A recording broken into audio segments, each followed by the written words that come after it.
अस्सलाम वालेकुम। आज का लेक्चर हमारा है difference between plant and animal cell structure.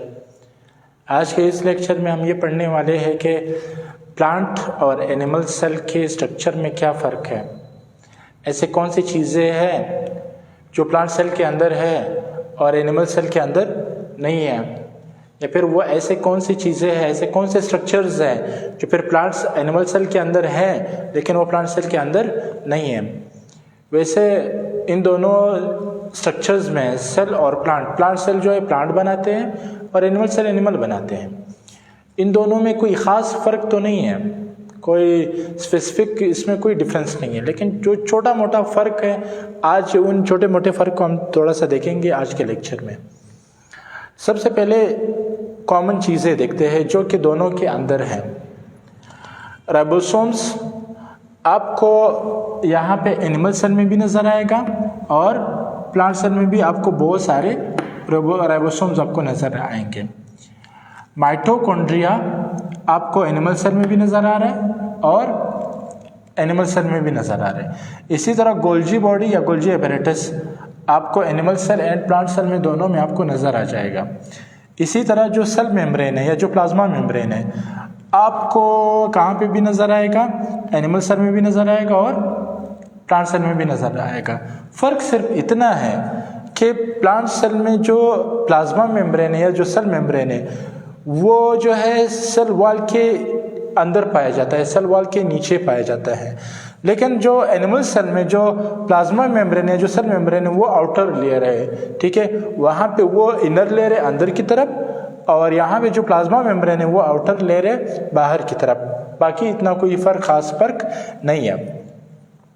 Endoplasmic reticulum आपको जो है प्लांट सेल में भी नज़र आएगा और एनिमल सेल में भी नज़र आएगा। दूसरा मेन चीज़ आपको न्यूक्लियस प्लांट सेल में भी नज़र आएगा, एनिमल सेल में भी नज़र आएगा और प्लांट सेल में भी नज़र आएगा। लेकिन फिर फ़र्क थोड़ा सा चेंज है।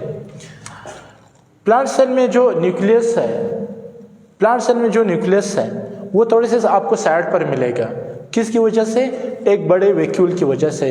वहाँ पे एक लार्ज वैक्यूल है, उस लार्ज वैक्यूल की वजह से जो न्यूक्लियस है उसको साइड पे धकेला हुआ है, तो आपको न्यूक्लियस बिल्कुल साइड पर नज़र आएगा प्लांट सेल के केस में।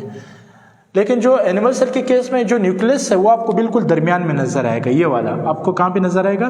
दरमियान में नज़र आ जाएगा। इसके बाद अगर देखें वैक्यूल्स आपको दोनों जगह पे मिलेंगे, ठीक है। ये वैक्यूल्स है, वैक्यूल्स आपको एनिमल सेल में भी नज़र आएंगे और प्लांट सेल में भी नज़र आएंगे। जो प्लांट सेल का जो वैक्यूल होगा ये वाला वो बड़ा होगा, लार्ज वैक्यूल होगा और आपको मोस्टली जो सेंटर वाला एरिया है उसको कवर किया हुआ है। तो लार्ज सेंट्रल वैक्यूल आपको कहाँ पे नज़र आएगा? प्लांट सेल में नज़र आएगा।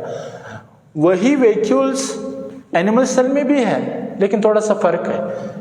यहाँ पे जो वैक्यूल्स वो एक से ज़्यादा होंगे और छोटे छोटे होंगे। आपको काफ़ी सारे छोटे छोटे वैक्यूल्स एनिमल सेल में नज़र आएंगे।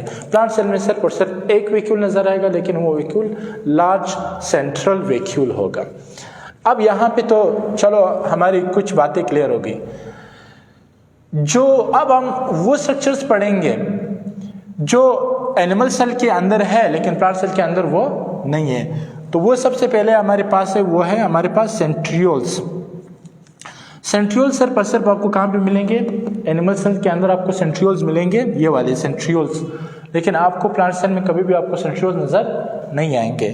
इन द सेम केस जो लाइसोसोम्स होते हैं वो आपको एनिमल सेल में, हर एनिमल सेल में आपको लाइसोसोम्स नज़र आएंगे, लेकिन आपको हर प्लांट के सेल में लाइसोसोम्स आपको नज़र नहीं आएंगे। कुछ में आपको ज़रूर नज़र आएगा, लेकिन in the every cell you can't see lysosome. तो आपको हर सेल में आप लाइसोसोम नहीं देख सकते, ये आपको नज़र नहीं आएगा।